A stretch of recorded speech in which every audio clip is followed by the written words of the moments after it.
everybody. Happy New Year from the Ona Brown Success Team. We have crossed over. We are here. We are here in the building indeed. And I just want to say to you guys, those of you who made it, thank you for listening in each and every single Sunday night, tuning into motivation and inspiration. It's been a great week, a lot of revelations. I want to hear from you guys tonight. We want to hear from you. Now, I know a lot of people are saying, well, I don't make New Year's resolutions. I don't make, those kind of things. I just, live my life and yada, yada, yada. But I know that there's got to be something or some things that you do want to change. And that is what we would like to know tonight. So I want you guys to call up throughout our broadcast, 404-355-8699. So often every week I look in the inbox and there's always people that say, Donovan, I wanted to call up, or Ona, I wanted to call up, and I was just afraid to. I was nervous. Don't be nervous. Don't be nervous. Come on and call. Share your experience, man. Share what you want to change. Yeah. Not what you want to change. Pardon me. Let me correct myself. Share what you're going to change for yourself, and you never know. You might inspire someone else. So give us a call, 404-355-8699. We're going to go to a very special clip in just a few minutes. We always open up our show with a burst of motivation. This next clip that you guys are going to hear is from none other than the great motivator, Les Brown himself. And what's awesome about this clip is that he's not on stage.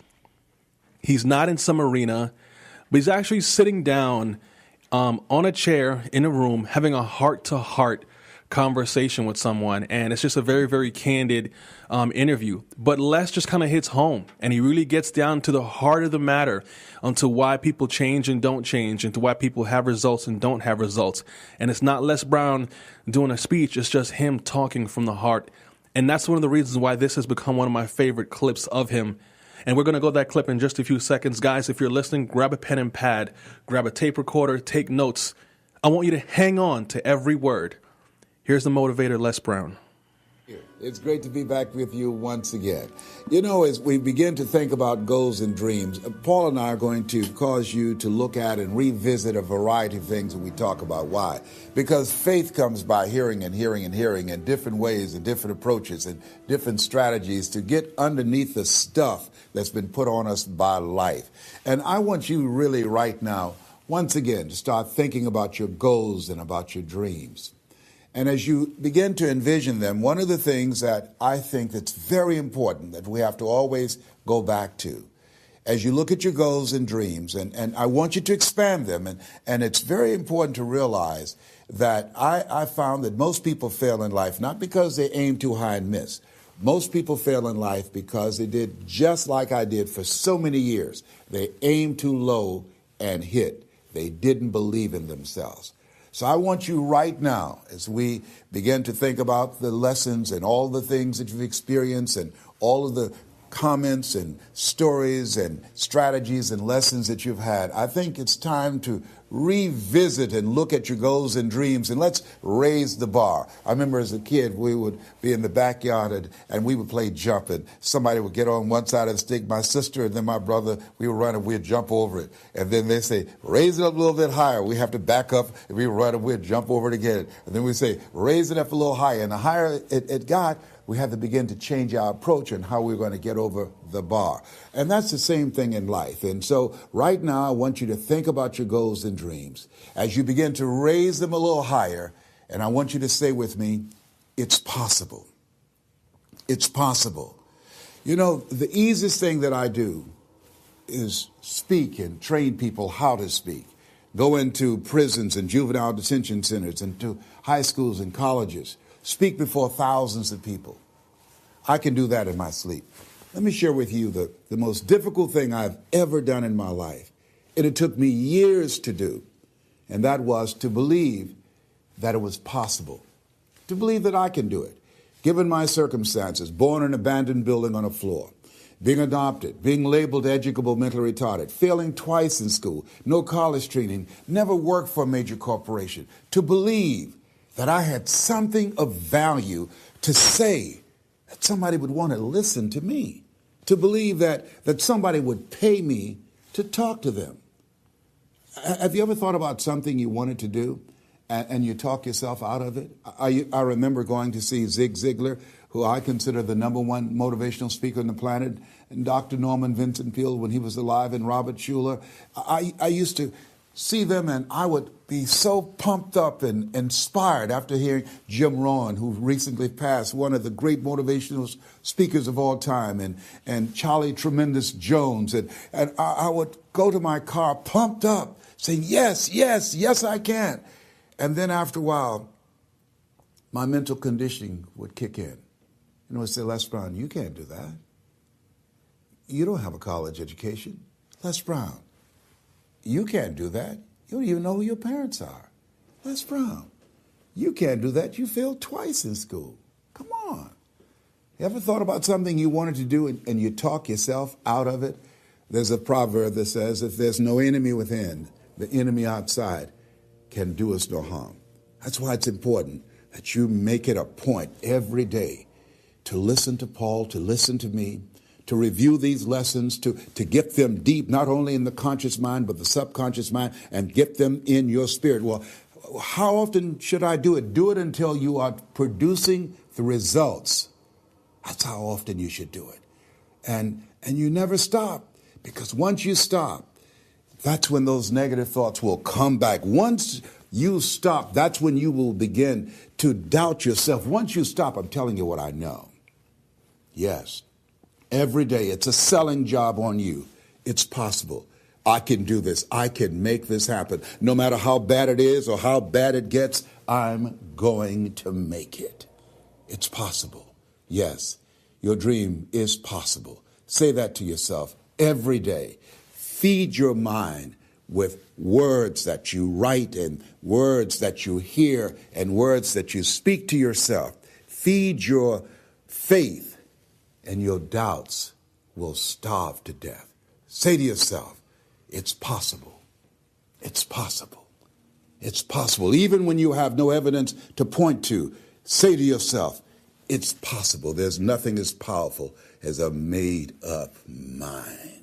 It's a struggle sometimes to do that, especially when you have people around you telling you that it's not possible, that you can't do it. And they're constantly pointing out your failures of the past, constantly reminding you of all of the things that you don't have going for you. I'm reminded of the story of two little boys that were playing on some ice during the winter. And as they got further out on this ice, one fell through the thin ice. And so the little fellow that was still on top of the ice, he was trying to save his little buddy. And he couldn't reach him. He was trying to pull him. He could see him through the thin ice as he got further away from him, struggling.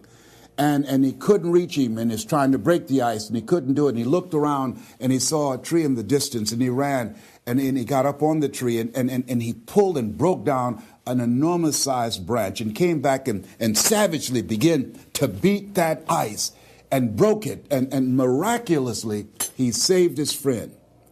And when the paramedics came, and they were able to revive this little boy, they were scratching their heads. They're trying to figure this out. Said, how could this little pruny fellow go up in a tree and break off a branch this size and then come back and beat and break the ice and save his friend? They thought it was just miraculous. It was baffling. And an old guy who was there said, I can tell you how he did it. And they said, how? How did he do it? And he said, there was no one here to tell him that he couldn't do it. Whoa. What could you do?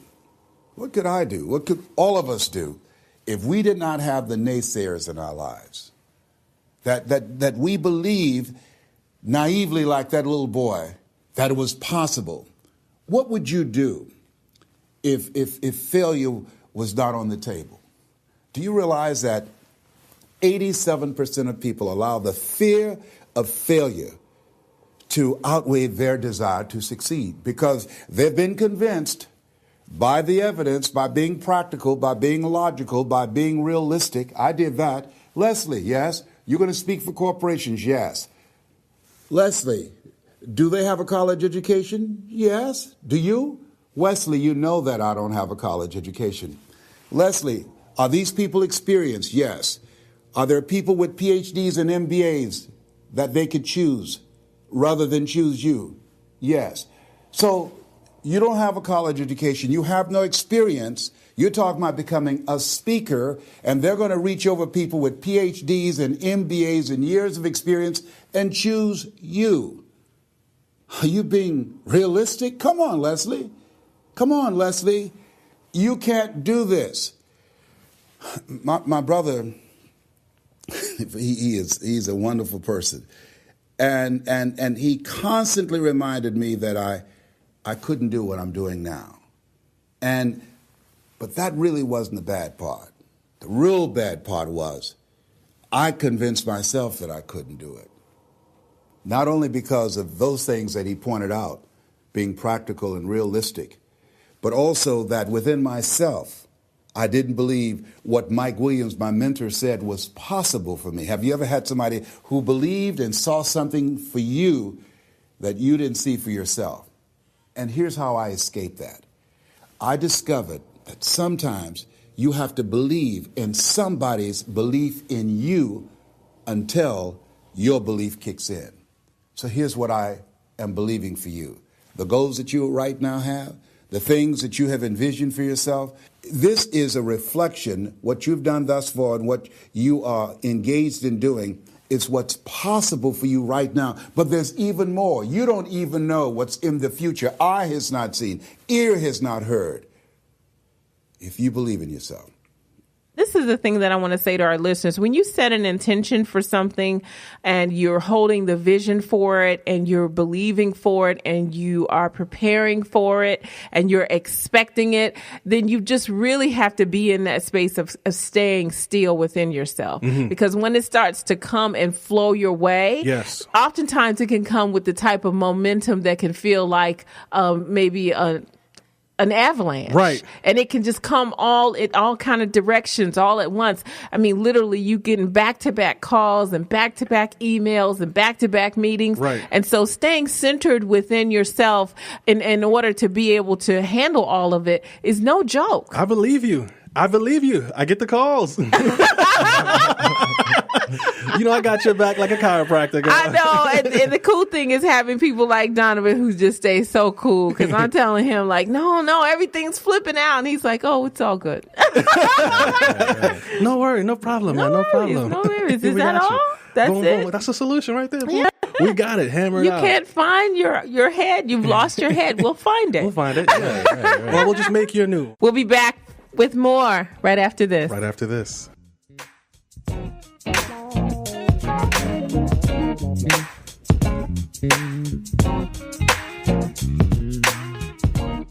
Hey, what's going on, everybody? It's Christopher Martin, the Fashion Plate, and you're listening to Own Your Dreams with Ona Brown.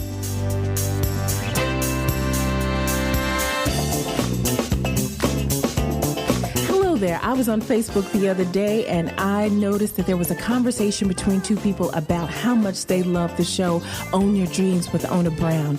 And one of the actual gentlemen said that he would love to be able to advertise his new business on our show. However, he thought that the rates would be way too expensive. Well, guess what? That's not true. We have great rates. That's right. I'll repeat, great rates. So if you're interested in actually providing advertisement for your particular product or service to our listeners, please do call us as soon as time permits at area code 305-999-5556. That's 305-999-5556. And we'll have someone find out what the best package is for you, your product, and your service. Make it a great day. Make sure you've got a good team. Some of you guys know that it's time to change teams and you feel afraid to do so. Ooh.